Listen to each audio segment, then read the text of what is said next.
tượng trưng cho những lời thề hẹn ước mà đôi bạn trẻ họ đã dành tặng cho nhau. Và tình yêu của đôi bạn trẻ thì sẽ luôn luôn gắn kết keo sơn, sẽ luôn luôn phủ đầy mật ngọt và sẽ luôn tinh chất trắng trong. Vâng, và đường bánh đầu tiên là một nền móng vô cùng vững chắc. Đôi bạn trẻ đã dày công vun đắp trong tình yêu của mình để có được ngày hôm nay. Và đường bánh thứ hai đó ạ, tầng bánh thứ hai thì tượng trưng cho một tiệc cưới rất là long trọng dưới sự chứng kiến hiện diện của toàn thể quý vị, là một niềm hạnh phúc vô cùng to lớn, vô cùng tuyệt vời đối với đại gia đình.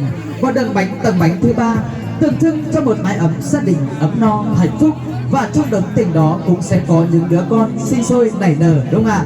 Vâng, quý vị đồng một chào pháo tay thật lớn nữa để chúc mừng tình yêu bạn trẻ được không ạ? Vâng, trân trọng cảm ơn những chào pháo tay của toàn thể quý vị. Vâng, xin được trân trọng kính mời hai em sẽ tay trong tay tiến về bên phía tay trái sân khấu hạnh phúc của hai em, nơi có những tháp ly rượu tình yêu sẽ cùng nhau thắp lên sòn rượu màu hồng hạnh phúc của mình. Và đầu tiên xin được trân trọng kính mời tới chú rể Giang Tùng. Em sẽ thể hiện sức mạnh tình yêu của mình với chai rượu hạnh phúc đầu tiên. Trân trọng và kính mời đã.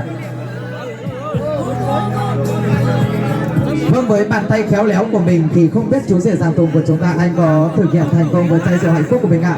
Vâng, rất là kinh nghiệm đúng không ạ? Từ từ hai em sẽ tay trong tay đi ạ. Hai em sẽ tay trong tay nè. Vâng, kính thưa toàn thể quý vị khách quý thân mến, và màu rượu là màu hồng, màu máu của trái tim. Và quả thật đúng là gì cả, mái sẽ là dòng sông, và lệ Tùng là biển rồng đúng không ạ? Tùng sẽ là gió lồng, và lệ mái là mai bay. Tùng sẽ là nắng mai, sẽ là lệ mái là biển lồng. Tùng sẽ là lưới nhỏ và sẽ để mái bước vào đời, đúng không ạ? Vâng, kính thưa toàn thể quý vị, và tình trạng ý thiếp đẹp xinh ấm êm hạnh phúc, nơi bạn trẻ họ sẽ trở về bên nhau, mà dù cho mọi việc chẳng nề một trong chương lịch thì họ cũng quyết kỳ cho bạn, đúng không ạ? Một nữa một tràng tay thật lớn để chúc mừng chị em bạn trẻ được không nào quý vị dân thương ơi. Với cái đặc biệt hơn nữa, nơi bạn trẻ thì như thể con tầm ăn chung một lá lại nằm cùng một nông quý vị đây.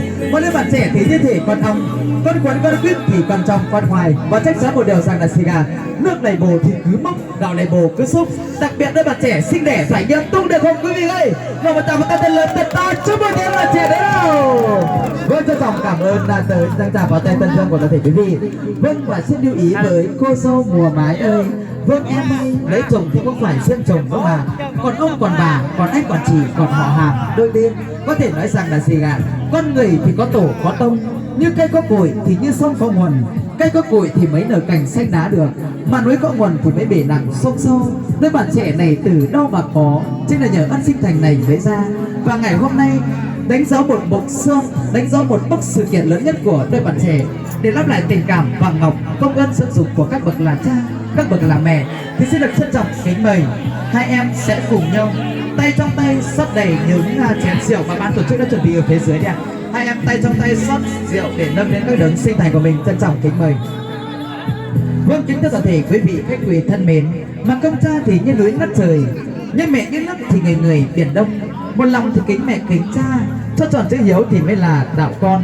Và nước biển mênh mông thì không đong đầy được tình mẹ, mây trời lồng đồng thì không phủ với con chào quý vị gây. Vâng, có thể nói rằng là quý vị ạ, hai bên gia đình thì bố đã tần tảo sớm hôm và nuôi con khôn lớn, và đến rồi ngày hôm nay đôi bạn trẻ cũng sẽ lắp lại tình cảm vàng ngọc đó bằng những chén rượu nồng rượu hiếu, đúng không ạ? Xin được trân trọng kính mời hai em nè.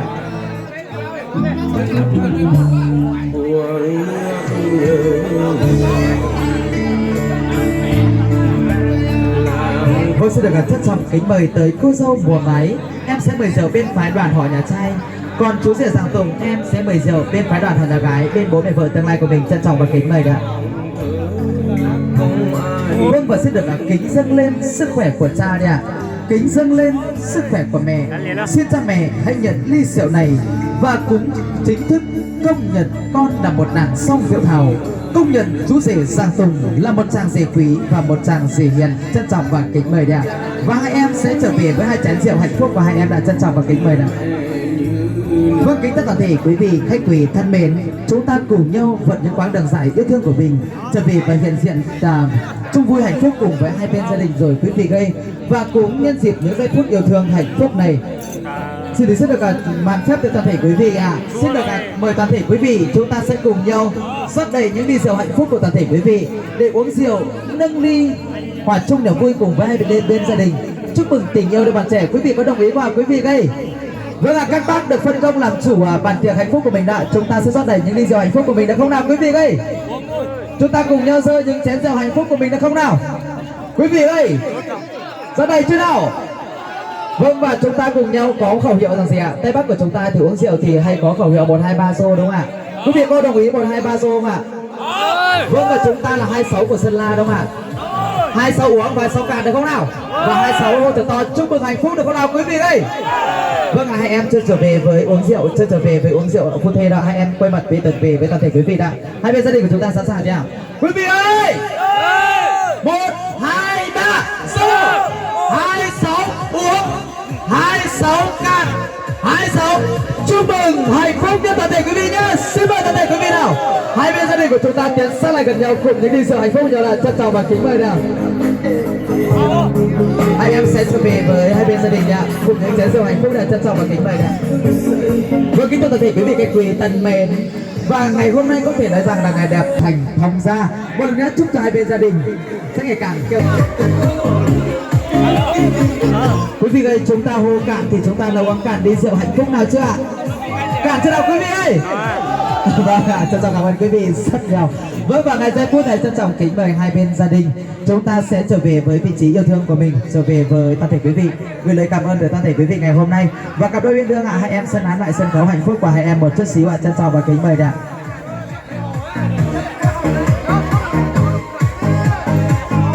Anh có đẹp trai không ạ? Vâng ạ, anh rất là đẹp trai luôn. Cao to phong độ thì không ai đẹp bằng rồi. Còn cô dâu mùa mái thì cũng không kém gì ạ. Xinh đẹp tuyệt trần luôn. Dịu dàng, dễ mến thì cũng lại có phần nết na. Và cô dâu mùa mái thì cũng được ví như chị Hằng Nga. Thiên bổng nguyên soái thì cũng phải khóc òa vì yêu rồi. Còn chú rể Giàng Tùng thì lại giống Sĩ Điều. Cô dâu mùa mái lại giống Thúy Kiều ngày xưa. Đôi bạn trẻ cũng đã có cặp ánh mắt đông đưa. Vừa để rồi nhìn nhau say đắm mà lại say sưa tình nồng. Vâng, kính thưa toàn thể quý vị khách quý thân mến, và có thể nói rằng là gì ạ? Ngày hôm nay chuyến tàu hạnh phúc, chuyến đò tình yêu của đôi bạn trẻ ngày hôm nay đã cập bến rồi. Hạnh phúc thì cũng đã nở hoa, Trúc Mai thì cũng đã sum họp một dạ bồn chồn. Hai đứa bên nhau đứng sát lại và tay ôm bá tưởng, thế là hôn đúng không ạ? Vâng, và quả thật các cụ ngày xưa từng hay bảo gì ạ? Cưới nhau thì mới được hôn nhau, đúng không ạ? Vâng, và xin được trân trọng cảm ơn tới toàn thể quý vị. Và xin bàn phép cho toàn thể quý vị xin được trở về với đôi bạn trẻ một chút xíu đúng không ạ? Vâng, và chú rể Giàng Tùng ơi, cũng như cô dâu mùa mái ơi, theo những ý kiến của toàn thể quý vị khách quý trở về đây thì bảo hai em sẽ thể hiện sức mạnh tình yêu của hai em, đó chính là bằng những nụ hôn nồng nàn và cháy bỏng nhất trong buổi trưa hạnh phúc ngày hôm nay. Vâng, và xin được trở về với chú rể Giàng Tùng trước ạ. Vâng, chú rể Giàng Tùng ơi, từ khi yêu nhau đến bây giờ, hôm nay đích thực hai em đã được cưới và cô dâu mùa mái đã là vợ của em. Em đã được hôn cô dâu chưa? Rồi, rồi ạ. Rồi là bao nhiêu lần nhỉ chú rể nhỉ? Chắc ít thôi quý vị nhỉ, chắc cũng chỉ trên dưới 1000 lần gì đấy thôi đúng không ạ? Vâng, và ngày hôm nay thì hai em có sẵn sàng thể hiện sức mạnh tình yêu của mình trước mặt toàn thể quý vị không ạ? Dạ có ạ. Vâng, là quý vị nào một tràng một tay lớn nào, tay lớn thật to đây, chúc mừng chị em bạn trẻ đấy không ạ? Vâng, kính thưa toàn thể quý vị khách quý thân mến. Vâng, và là có thể nói rằng là gì ạ? Cưới nhau thì mới được hôn nhau đúng không ạ? Nhưng mà trước khi chưa cưới thì đôi bạn trẻ thì cũng đã hôn nhau hết mồm rồi. Quý vị yên tâm là một điều là như vậy. Nhưng kính thưa toàn thể quý vị khách quý thân mến, với những nụ hôn yêu thương, với những nụ hôn hạnh phúc họ được trao cho nhau thì đó là một tình cảm vô bờ bến mà đôi bạn trẻ họ sẽ dành tặng cho nhau đúng không ạ? Vâng, kính thưa toàn thể quý vị khách quý thân mến, và trước khi bước vào nụ hôn yêu thương này cũng xin được trân trọng kính mời tới cô dâu mùa mái. Em sẽ quay mặt lại phía người chồng yêu quý của mình với một góc 35 độ 7 được không ạ? Vâng, còn chú rể Giàng Tùng em cũng xin được trân trọng em sẽ quay mặt lại phía người vợ yêu quý của mình với góc 37 độ 5. Hai em đứng sát nhau một chút đi ạ. Đứng sát nhau một chút xíu đi ạ. Vâng, và đầu tiên xin được trân trọng kính mời tới chú rể Giàng Tùng. Em sẽ đặt tay lên chỗ mềm nhất của cô dâu ạ. Xin được trân trọng và kính mời ạ. Chỗ mềm nhất của người vợ của mình ạ. Vâng, và xin lưu ý với chú rể Giàng Tùng ạ. Chỗ mềm nhất của người phụ nữ thì đó chính là eo ạ. Eo là chỗ nâng lên hạ xuống để chăm lo tạo cần cho con cái của hai bạn sau này ạ. Xin mời chú rể của chúng ta tìm đúng địa chỉ ạ. Tìm đúng địa chỉ cho từng người cơ thể của dâu ạ. Hai tay đó là chú rể, hai tay đó là tay ôm má tưởng ạ. Vâng ạ. Và tay của cô dâu mùa mái ơi, em sẽ sờ từ trên xuống dưới, em sẽ sờ từ dưới lên trên ạ. Chỗ nào chỗ cứng nhất của chú rể Giàng Tùng em đặt tay vào, xin mời. Chỗ cứng nhất của người đàn ông thì đó chính là bờ vai em ơi. Bờ vai vững chắc vào cuộc sống sau này hai em sẽ nâng tựa vào nhau rất nhiều. Vâng, và xin lưu ý với cặp đôi uyên ương một chút xíu. Theo quan điểm của nụ hôn thì luôn luôn là thế quý vị ạ. Nếu mà chú rể hôn vào má của cô dâu thì chắc chắn một điều rằng sẽ sinh 5 trai và 1 gái thưa quý vị. Nếu mà chú rể hôn vào trán của